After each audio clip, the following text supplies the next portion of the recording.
பார்க்கலாமா? VLOOKUP தெரிஞ்சுக்கிறதுக்கு முன்னாடி 6 விஷயம் நீங்க தெரிஞ்சுக்கணும். கட்டாயமா தெரிஞ்சிருக்கணும். 1, VLOOKUP வெர்டிகலா மட்டும் தான் வொர்க் ஆகும்.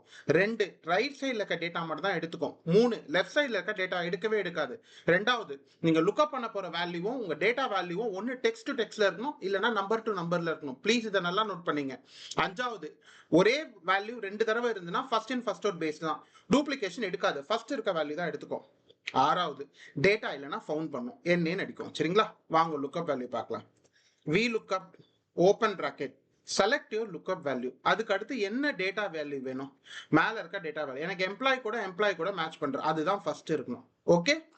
Select your data range. Employee name ரெண்டாவதுல இருக்கு. கமா 2 அதனால 2. Comma 0 close bracket enter. பாருங்க மித்திரன் வந்துருச்சு. salary வேணும். VLOOKUP அதே லுக்அப் வேல்யூ டேபிள் 5ல இருக்கு per month salary 5 comma 0 close bracket enter. அவ்வளவுதாங்க. பிடிச்சிருந்தா லைக் பண்ணுங்க, சப்ஸ்கிரைப் பண்ணுங்க, கமெண்ட் பண்ணுங்க, ஷேர் பண்ணுங்க. 6 விஷயத்த மறந்துடாதீங்க. பை.